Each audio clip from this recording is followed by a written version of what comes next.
जनपद मैनपुरी रिपोर्टर रोहित यादव मैनपुरी पहुंचे। समाजवादी पार्टी के पिछड़ा वर्ग के प्रदेश अध्यक्ष राजपाल कश्यप ने प्रेस वार्ता कर दिए बड़े बयान। आपको बता दें, समाजवादी पार्टी के पिछड़ा वर्ग के प्रदेश अध्यक्ष 2 दिवसीय दौरे पर मैनपुरी पहुंचे। वहीं उन्होंने जिला समाजवादी पार्टी कार्यालय पहुंचकर एक प्रेस वार्ता की। प्रेस वार्ता में राजपाल कश्यप ने बताया कि कश्यप समाज समाजवादी पार्टी को मजबूत करने का काम कर रहा है। समाजवादी पार्टी में ही कश्यप समाज का सम्मान है। प्रदेश की जनता महंगाई, बेरोजगारी और स्वास्थ्य सेवाओं से परेशान है। लोकसभा चुनाव में समाजवादी पार्टी इंडिया गठबंधन के साथ उत्तर प्रदेश में 80 की 80 सीटें जीतने का काम करेगी। बीजेपी को हराने की हिम्मत सिर्फ अखिलेश यादव में है। कश्यप समाज के कार्यकर्ता बड़ी संख्या में जगह जगह जाकर चौपाल लगा रहे हैं, लोगों को जागरूक कर रहे हैं, जिससे समाजवादी पार्टी के राष्ट्रीय अध्यक्ष अखिलेश यादव को आने वाले लोकसभा चुनाव में उत्तर प्रदेश में इंडिया गठबंधन के साथ मिलकर 80 की 80 सीट जीतने का काम करेंगे। आप देख रहे हैं न्यूज VMH। ताज़ा खबरों के लिए साथ बने रहें। हमारे चैनल को लाइक, शेयर और सब्सक्राइब अवश्य करें। चलिए, समाजवादी पार्टी के पिछड़ा वर्ग प्रदेश अध्यक्ष राजपाल कश्यप ने प्रेस वार्ता में क्या कहा जानते हैं।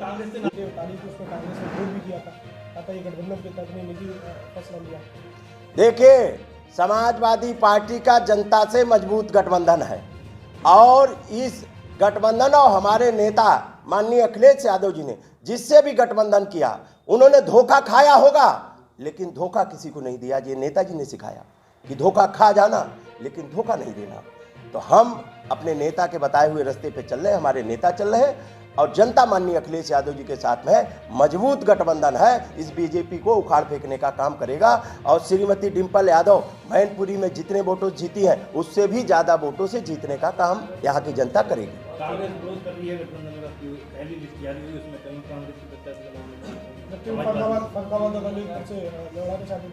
अरे वहाँ देखो, बीजेपी में प्रधानमंत्री मुख्यमंत्री को कारपेट पे नहीं चलने दे रहे हैं। इसकी भी चर्चा करो कभी टीवी पे।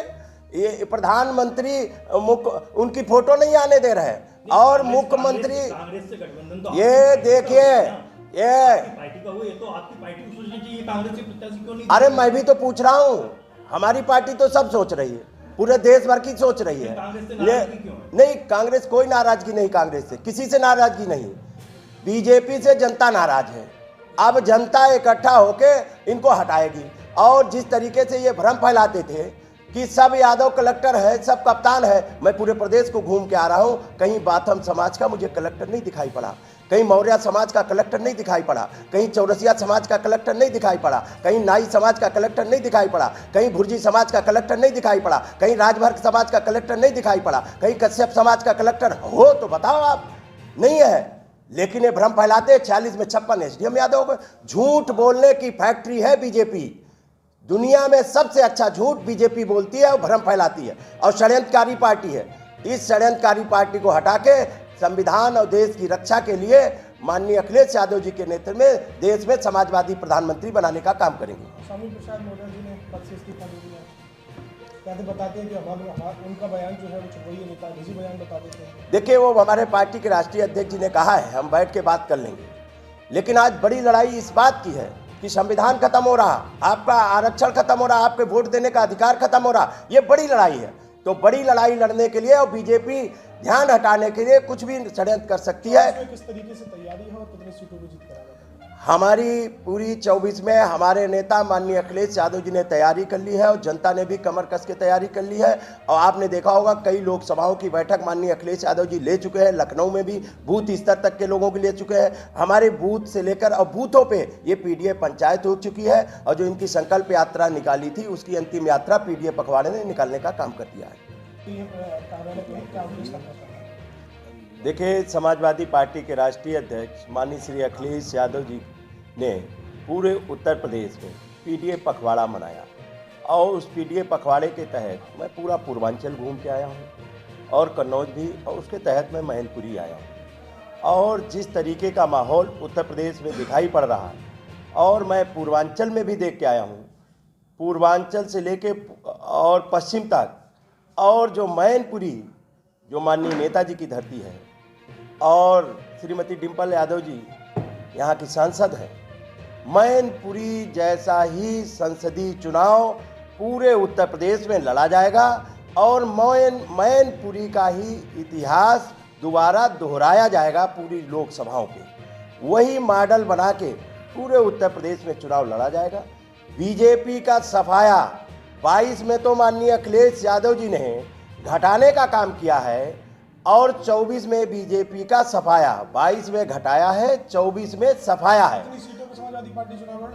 समाजवादी पार्टी गठबंधन सभी सीटों पे चुनाव लड़ने का काम करेगा और 80 की 80 लोकसभाओं पे बीजेपी को हराने और हटाने का काम करेगा। पहले जो और देखिए मेरी बात सुन लीजिए, फिर उसके बाद में आप सवाल जवाब कर लेना। समाजवादी पार्टी जिन मुद्दों को लेकर चल रही है, आज पिछड़ों के हक अधिकार पे डकैती डाली जा रही है, उनके आरक्षण खत्म किए जा रहे हैं, बाबा साहब का बनाया हुआ संविधान खत्म किया जा रहा, लोकतंत्र खत्म किया जा रहा, सरकारी संपत्तियों का निजीकरण किया जा रहा और किसान बदहाल है। किसान की आय दुगनी करने वालों ने किसान की आय आधी कर दी, एमएसपी दे नहीं रहे, खाद की बोरी से चोरी लगातार कर रहे और डीजल पेट्रोल महंगा कर दिया। महंगाई चरम सीमा पे है, बेरोजगारी चरम सीमा पे है, कानून व्यवस्था ध्वस्त है, कानून के नाम पे कुछ नहीं है, गुंडा राज है बीजेपी का। इसलिए हर मोर्चे पे विफल सरकार को हटाने के लिए अब उत्तर प्रदेश की जनता इस बीजेपी को रोकने का काम करेगी और गुजरात वालों को गुजरात वापस भेजने का काम करेगी और समाजवादी प्रधानमंत्री बनाने का काम करेगी। आप कह रहे हैं 80 में भारतीय जनता पार्टी 80 सीटों के जीतने का दावा कर रही है और मैनपुरी को क्यों जीतने का दावा कर रही है? मैनपुरी तो उन्होंने पहले भी दावा किया था। मैनपुरी तो जब बाई इलेक्शन हो रहा था उस पे भारत के पीएमओ से लेकर और गृह मंत्री से लेकर और साथ साथ में पूरा मंत्रिमंडल यहाँ लगा था, हराने के लिए ही लगा था।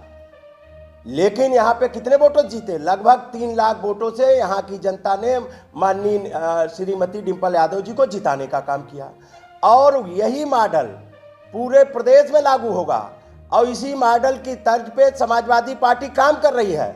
और आपने घोसी में भी देखा होगा, घोसी के बाई इलेक्शन में भी पूरी बीजेपी कर रही थी और कुछ ठेका लिए पड़े थे, वो तो पूरी ठेकेदारी लिए थे कि हम ही जीतेंगे। बीजेपी के लोगों को घमंड था, उनका घमंड चकनाचूर करने का काम घोसी में भी किया। आपके मुजफ्फरनगर में चकनाचूर करने का काम किया। बीजेपी को 22 में घमंड था कि हमारी एक सीट कोई कम नहीं कर सकता, तो 22 में हम 125 सीटें जीते हैं, 47 से 125। और हमारी सरकार, जनता ने माननीय अखिलेश यादव जी को मुख्यमंत्री बनने के लिए वोट दिया था, लेकिन कलेक्टर और कप्तानों ने और बीजेपी की बेईमानी ने उनका मुख्यमंत्री बनाया है। जनता ने उनका मुख्यमंत्री नहीं बनाया, ये गलतफहमी हटा देना।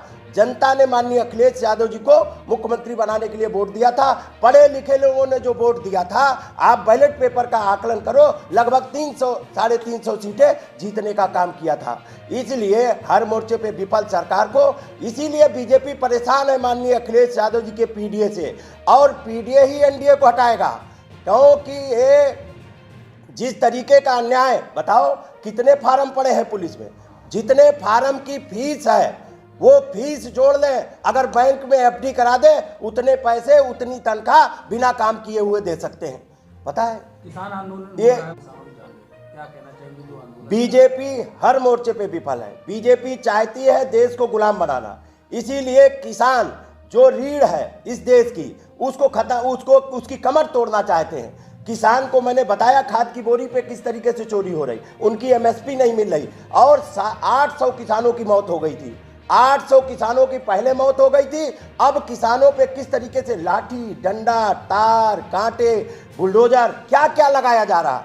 ये शर्म करनी चाहिए बीजेपी के लोगों को, ये बीजेपी के लोगों को शर्म करनी चाहिए।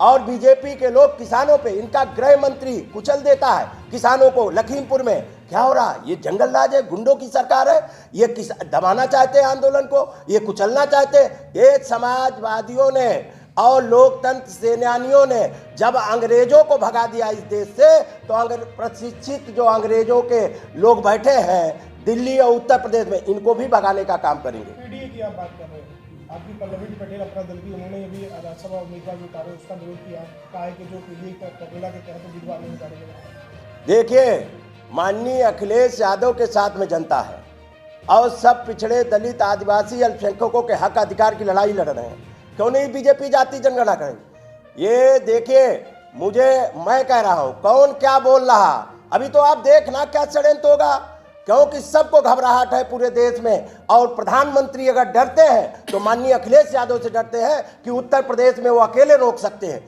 इसलिए उनके खिलाफ षड्यंत्र होगा। इन षड्यंत्रों को भी नाकाम जनता करने का काम करेगी। और ये षड्यंत्र जो रचे जा रहे हैं, बीजेपी बहुत ताकतवर है।